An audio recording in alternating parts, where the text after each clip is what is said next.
اللہ الرحمن الرحیم۔ شروع اللہ کے نام سے جو رحمان و رحیم ہے۔ اللہ کے نام سے جو رحمان اور رحیم ہے۔ الاخلاص۔ نام الاخلاص اس سورہ کا محض نام ہی نہیں ہے بلکہ اس کے مضمون کا عنوان بھی ہے، کیونکہ اس میں خالص توحید بیان کی گئی ہے۔ قرآن مجید کی دوسری صورتوں میں تو بالعموم کسی ایسے لفظ کو ان کا نام قرار دیا گیا ہے جو ان میں وارد ہوا ہو، لیکن اس سورہ میں لفظ اخلاص کہیں وارد نہیں ہوا ہے۔ اس کو یہ نام اس کے معنی کے لحاظ سے دیا گیا ہے۔ جو شخص بھی اس کو سمجھ کر اس کی تعلیم پر ایمان لے آئے گا وہ شرک سے خلاصی پا جائے گا۔ زمانہ نزول۔ اس کے مکی اور مدنی ہونے میں اختلاف ہے، اور یہ اختلاف ان روایات کی بنا پر ہے جو اس کے سبب نزول کے بارے میں منقول ہوئی ہیں۔ ذیل میں ہم ان کو سلسلہ وار درج کرتے ہیں۔ 1. حضرت عبداللہ بن مسعود رضی اللہ عنہ کی روایت ہے کہ قریش کے لوگوں نے رسول اللہ صلی اللہ علیہ وسلم سے کہا کہ اپنے رب کا نسب ہمیں بتائیے۔ اس پر یہ صورت نازل ہوئی۔ طبرانی۔ اہل عرب کا یہ قاعدہ تھا کہ جب وہ کسی اجنبی شخص سے تعارف حاصل کرنا چاہتے تھے تو کہتے تھے کہ انسب ہو لنا، اس کا نسب ہمیں بتاؤ، کیونکہ ان کے ہاں تعارف میں سب سے پہلی چیز جو دریافت طلب ہوتی تھی وہ یہ تھی کہ اس کا نسب کیا ہے اور وہ کس قبیلے سے تعلق رکھتا ہے۔ اسی لیے انہوں نے جب رسول اللہ صلی اللہ علیہ وسلم سے یہ پوچھنا چاہا کہ آپ کا رب کون ہے اور کیسا ہے تو انہوں نے کہا کہ انسب لنا ربکا، اپنے رب کا نسب ہمیں بتائیے۔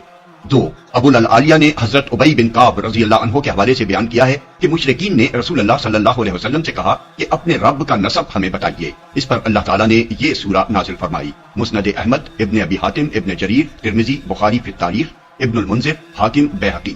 ترمذی نے اسی مضمون کی ایک روایت ابو العالیہ سے نقل کی ہے جس میں حضرت ابی بن کعب رضی اللہ عنہ کا حوالہ نہیں ہے اور اسے صحیح تر کہا ہے۔ 3. حضرت جابر بن عبداللہ رضی اللہ عنہ کا بیان ہے کہ ایک اعرابی نے، اور بعض روایات میں ہے کہ لوگوں نے، نبی صلی اللہ علیہ وسلم سے کہا کہ اپنے رب کا نسب ہمیں بتائیے۔ اس پر اللہ تعالیٰ نے یہ سورت نازل فرمائی۔ ابو یعلا، ابن جریر، ابن منذر، طبرانی فی الاوسط، بیہقی، ابو نعیم فی الحلیہ۔ 4. اکرمہ نے ابن عباس رضی اللہ عنہ سے روایت کی ہے کہ یہودیوں کا ایک گروہ رسول اللہ صلی اللہ علیہ وسلم کی خدمت میں حاضر ہوا جس میں کعب بن اشرف اور حیہ بن اخطب وغیرہ شامل تھے۔ انہوں نے کہا کہ اے محمد صلی اللہ علیہ وسلم، ہمیں بتائیے کہ آپ کا وہ رب کیسا ہے جس نے آپ کو بھیجا ہے۔ اس پر اللہ تعالیٰ نے یہ سورت نازل فرمائی۔ ابن ابی حاتم، ابن عدی، بیہقی فی الاسماء والصفات۔ ان کے علاوہ مزید چند روایات ابن تیمیہ نے اپنی تفسیر سورہ اخلاص میں نقل کی ہیں جو یہ ہیں۔ 5. حضرت انس کا بیان ہے کہ خیبر کے کچھ یہودی رسول اللہ صلی اللہ علیہ وسلم کی خدمت میں حاضر ہوئے اور انہوں نے کہا، اے ابو القاسم، اللہ نے ملائکہ کو نور حجاب سے، آدم کو مٹی کے سڑے ہوئے گارے سے، ابلیس کو آگ کے شعلے سے، آسمان کو دھوئیں سے اور زمین کو پانی کے جھاگ سے بنایا۔ اب ہمیں اپنے رب کے متعلق بتائیے کہ وہ کس چیز سے بنا ہے۔ رسول اللہ صلی اللہ علیہ وسلم نے اس بات کا کوئی جواب نہ دیا۔ پھر جبرائیل علیہ السلام آئے اور انہوں نے کہا، اے محمد، ان سے کہیے هو اللہ احد۔ 6. عامر بن الطفیل نے حضور صلی اللہ علیہ وسلم سے کہا، اے محمد صلی اللہ علیہ وسلم، آپ کس چیز کی طرف ہمیں بلاتے ہیں؟ آپ نے فرمایا، اللہ کی طرف۔ عامر نے کہا، اچھا تو اس کی کیفیت مجھے بتائیے، وہ سونے سے بنا ہوا ہے یا چاندی سے یا لوہے سے؟ اس پر یہ سورت نازل ہوئی۔ 7. ضحاک اور قتادہ اور مقاتل کا بیان ہے کہ یہودیوں کے کچھ علماء حضور صلی اللہ علیہ وسلم کے پاس آئے اور انہوں نے کہا، اے محمد، اپنے رب کی کیفیت ہمیں بتائیے، شاید کہ ہم آپ پر ایمان لے آئیں۔ اللہ نے اپنی صفت تورات میں نازل کی ہے، آپ بتائیے کہ وہ کس چیز سے بنا ہے، کس جنس سے ہے، سونے سے بنا ہے یا تانبے سے یا پیتل سے یا لوہے سے یا چاندی سے، اور کیا وہ کھاتا اور پیتا ہے، اور کس سے اس نے دنیا وراثت میں پائی ہے، اور اس کے بعد کون اس کا وارث ہوگا۔ اس پر اللہ تعالیٰ نے یہ سورت نازل فرمائی۔ 8. ابن عباس رضی اللہ عنہ کی روایت ہے کہ نجران کے عیسائیوں کا ایک وفد 7 پادریوں کے ساتھ نبی صلی اللہ علیہ وسلم کی خدمت میں حاضر ہوا اور اس نے حضور صلی اللہ علیہ وسلم سے کہا، ہمیں بتائیے آپ کا رب کیسا ہے، کس چیز سے بنا ہے؟ آپ نے فرمایا، میرا رب کسی چیز سے نہیں بنا ہے، وہ تمام اشیاء سے جدا ہے۔ اس پر اللہ تعالیٰ نے یہ سورت نازل فرمائی۔ ان روایات سے معلوم ہوتا ہے کہ مختلف مواقع پر مختلف لوگوں نے رسول اللہ صلی اللہ علیہ وسلم سے اس معبود کی ماہیت اور کیفیت دریافت کی تھی جس کی بندگی و عبادت کی طرف آپ صلی اللہ علیہ وسلم لوگوں کو دعوت دے رہے تھے، اور ہر موقع پر آپ نے اللہ تعالیٰ کے حکم سے ان کو جواب میں یہی سورت سنائی تھی۔ سب سے پہلے یہ سوال مکہ میں قریش کے مشرکین نے آپ سے کیا اور اس کے جواب میں یہ سورت نازل ہوئی۔ اس کے بعد مدینہ طیبہ میں کبھی یہودیوں نے، کبھی عیسائیوں نے اور کبھی عرب کے دوسرے لوگوں نے حضور صلی اللہ علیہ وسلم سے اسی نوعیت کے سوالات کیے، اور ہر مرتبہ اللہ تعالیٰ کی طرف سے اشارہ ہوا کہ جواب میں یہی سورت آپ ان کو سنا دیں۔ ان روایات میں سے ہر ایک میں جو یہ کہا گیا ہے کہ اس موقع پر یہ صورت نازل ہوئی تھی، اس سے کسی کو یہ خیال نہ ہونا چاہیے کہ یہ سب روایتیں باہم متضاد ہیں۔ اصل بات یہ ہے کہ کسی مسئلے کے بارے میں اگر پہلے سے کوئی آیت یا صورت نازل شدہ موجود ہوتی تھی تو بعد میں جب کبھی حضور صلی اللہ علیہ وسلم کے سامنے وہی مسئلہ پیش کیا جاتا، اللہ تعالیٰ کی طرف سے ہدایت آ جاتی تھی کہ اس کا جواب فلاں آیت یا صورت میں ہے، یا اس کے جواب میں وہ آیت یا صورت لوگوں کو پڑھ کر سنا دی جائے۔ احادیث کے راوی اس چیز کو یوں بیان کرتے ہیں کہ جب فلاں معاملہ پیش آیا یا فلاں سوال کیا گیا تو یہ آیت یا صورت نازل ہوئی۔ اس کو تکرار نزول سے بھی تعبیر کیا جاتا ہے، یعنی ایک آیت یا صورت کا کئی مرتبہ نازل ہونا۔ بس صحیح بات یہ ہے کہ یہ صورت دراصل مکی ہے، بلکہ اس کے مضمون پر غور کرنے سے محسوس ہوتا ہے کہ یہ مکہ کے بھی ابتدائی دور میں نازل ہوئی ہے، جب اللہ تعالیٰ کی ذات و صفات کے بیان میں قرآن کی مفصل آیات ابھی نازل نہیں ہوئی تھی، اور رسول اللہ صلی اللہ علیہ وسلم کی دعوت اللہ کو سن کر لوگ یہ معلوم کرنا چاہتے تھے کہ آخر آپ کا وہ رب ہے کیسا جس کی بندگی اور عبادت کی طرف آپ لوگوں کو بلا رہے ہیں۔ اس کے بالکل ابتدائی دور کی نازل شدہ صورت ہونے کا ایک ثبوت یہ بھی ہے کہ مکہ میں جب حضرت بلال کا آقا امیہ بن خلف ان کو دھوپ میں تپتی ہوئی ریت پر لٹا کر ایک بڑا سا پتھر ان کی چھاتی پر رکھ دیتا تھا تو وہ احدن احدن پکارتے تھے۔ یہ لفظ احد اسی سورہ سے ماخوذ تھا۔ موضوع اور مضمون۔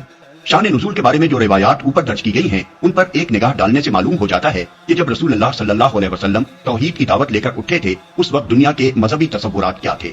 بت پرست مشرکین ان خداؤں کو پوچھ رہے تھے جو لکڑی، پتھر، سونے، چاندی وغیرہ مختلف چیزوں کے بنے ہوئے تھے، شکل، صورت اور جسم رکھتے تھے۔ دیویوں اور دیوتاؤں کی باقاعدہ نسل چلتی تھی، کوئی دیوی بے شوہر نہ تھی اور کوئی دیوتا بے زوجہ نہ تھا۔ ان کو کھانے پینے کی ضرورت بھی لاحق ہوتی تھی اور ان کے پرستار ان کے لیے اس کا انتظام کرتے تھے۔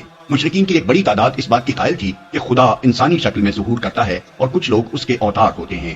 عیسائی اگرچہ ایک خدا کو ماننے کے مدعی تھے مگر ان کا خدا بھی کم از کم ایک بیٹا تو رکھتا ہی تھا، اور باپ بیٹے کے ساتھ خدائی میں روح القدس کو بھی حصے دار ہونے کا شرف حاصل تھا۔ حتیٰ کہ خدا کی ماں بھی ہوتی تھی اور اس کی ساس بھی۔ یہودی بھی ایک خدا کو ماننے کا دعویٰ کرتے تھے مگر ان کا خدا بھی مادیت اور جسمانیت اور دوسری انسانی صفات سے خالی نہ تھا۔ وہ ٹہلتا تھا، انسانی شکل میں نمودار ہوتا تھا، اپنے کسی بندے سے کشتی بھی لڑ لیتا تھا اور ایک عدد بیٹے یعنی عزیر کا باپ بھی تھا۔ ان مذہبی گروہوں کے علاوہ مجوسی آتش پرست تھے اور سابئی ستارہ پرست۔ اس حالت میں جب اللہ وحدہ لا شریک کو ماننے کی دعوت لوگوں کو دی گئی تو ان کے ذہن میں یہ سوالات پیدا ہونا ایک لازمی امر تھا کہ وہ رب ہے کس قسم کا جسے تمام ارباب اور معبودوں کو چھوڑ کر تنہا ایک ہی رب اور معبود تسلیم کرنے کی دعوت دی جا رہی ہے۔ قرآن مجید کا یہ اعزاز ہے کہ اس نے ان سوالات کا جواب چند الفاظ میں دے کر اللہ کی ہستی کا ایسا واضح تصور پیش کر دیا جو تمام مشرکانہ تصورات کا قلع کما کر دیتا ہے، اور اس کی ذات کے ساتھ مخلوقات کی صفات میں سے کسی صفت کی آلودگی کے لیے کوئی گنجائش باقی نہیں رہنے دیتا۔ فضیلت اور اہمیت۔ یہی وجہ ہے کہ رسول اللہ صلی اللہ علیہ وسلم کی نگاہ میں اس صورت کی بڑی عظمت تھی اور آپ مختلف طریقوں سے مسلمانوں کو اس کی اہمیت محسوس کراتے تھے تاکہ وہ کثرت سے اس کو پڑھیں اور عوام الناس میں اسے پھیلائیں، کیونکہ یہ اسلام کے اولین بنیادی عقیدے یعنی توحید کو 4 ایسے مختصر فقروں میں بیان کر دیتی ہے جو فوراً انسان کے ذہن نشین ہو جاتے ہیں اور آسانی سے زبانوں پر چڑھ جاتے ہیں۔ احادیث میں کثرت سے یہ روایات بیان ہوئی ہیں کہ حضور صلی اللہ علیہ وسلم نے مختلف موقعوں پر مختلف طریقوں سے لوگوں کو بتایا کہ یہ صورت 1/3 قرآن کے برابر ہے۔ بخاری، مسلم، ابو داؤد، نسائی، ترمذی، ابن ماجہ، مسند احمد، طبرانی وغیرہ میں اس مضمون کی متعدد احادیث ابو سعید خدری، ابو ہریرہ، ابو ایوب انصاری، ابو الدرداء، معاذ بن جبل، جابر بن عبداللہ، ابی بن کعب، ام کلثوم بنت عقبہ بن ابی معیط، ابن عمر، ابن مسعود، قتادہ بن نعمان، انس بن مالک اور ابو مسعود رضی اللہ تعالی عنہم اجمعین سے منقول ہوئی ہیں۔ مفسرین نے حضور صلی اللہ علیہ وسلم کے اس ارشاد کی بہت سی توجیحات بیان کی ہیں مگر ہمارے نزدیک سیدھی اور صاف بات یہ ہے کہ قرآن مجید جس دین کو پیش کرتا ہے اس کی بنیاد 3 عقیدے ہیں، ایک توحید، دوسرے رسالت، تیسرے آخرت۔ یہ سورت چونکہ خالص توحید کو بیان کرتی ہے اس لیے رسول اللہ صلی اللہ علیہ وسلم نے اس کو 1/3 قرآن کے برابر قرار دیا۔ حضرت عائشہ رضی اللہ عنہا کی یہ روایت بخاری و مسلم اور بعض دوسری کتب حدیث میں نقل ہوئی ہے کہ رسول اللہ صلی اللہ علیہ وسلم نے ایک صاحب کو ایک مہم پر سردار بنا کر بھیجا اور اس پورے سفر کے دوران میں ان کا مستقل طریقہ یہ رہا کہ ہر نماز میں وہ قل هو اللہ احد پر قرأت ختم کرتے تھے۔ واپسی پر ان کے ساتھیوں نے حضور صلی اللہ علیہ وسلم سے اس کا ذکر کیا۔ آپ نے فرمایا ان سے پوچھو کہ وہ ایسا کیوں کرتے تھے۔ ان سے پوچھا گیا تو انہوں نے کہا اس میں رحمان کی صفت بیان کی گئی ہے اس لیے اس کا پڑھنا مجھے بہت محبوب ہے۔ حضور صلی اللہ علیہ وسلم نے یہ بات سنی تو فرمایا کہ ان کو خبر دے دو کہ اللہ تعالیٰ انہیں محبوب رکھتا ہے۔ اس سے ملتا جلتا واقعہ بخاری میں حضرت انس سے مروی ہے۔ وہ فرماتے ہیں کہ انصار میں سے ایک صاحب مسجد قباء میں نماز پڑھاتے تھے اور ان کا طریقہ یہ تھا کہ ہر رکعت میں پہلے قل هو اللہ پڑھتے پھر کوئی اور سورت تلاوت کرتے۔ لوگوں نے اس پر اعتراض کیا اور ان سے کہا کہ یہ تم کیا کرتے ہو کہ قل هو اللہ پڑھنے کے بعد اسے کافی نہ سمجھ کر کوئی اور سورت بھی اس کے ساتھ ملا لیتے ہو، یہ ٹھیک نہیں ہے۔ یا تو صرف اسی کو پڑھو اور یا اسے چھوڑ کر کوئی اور سورت پڑھو۔ انہوں نے کہا میں اسے نہیں چھوڑ سکتا، تم چاہو تو میں تمہیں نماز پڑھاؤں ورنہ امامت چھوڑ دوں، لیکن لوگ ان کی جگہ کسی اور کو امام بنانا بھی پسند نہیں کرتے تھے۔ آخر کار معاملہ حضور صلی اللہ علیہ وسلم کے سامنے پیش کیا گیا۔ آپ نے ان سے پوچھا تمہارے ساتھی جو کچھ چاہتے ہیں اسے قبول کرنے میں تم کو کیا امر مانے ہے؟ تمہیں ہر رکعت میں یہ سورت پڑھنے پر کس چیز نے آمادہ کیا؟ انہوں نے عرض کیا مجھے اس سے بہت محبت ہے۔ آپ نے فرمایا حبک ایہا ادخلک الجنہ، اس سورت سے تمہاری محبت نے تمہیں جنت میں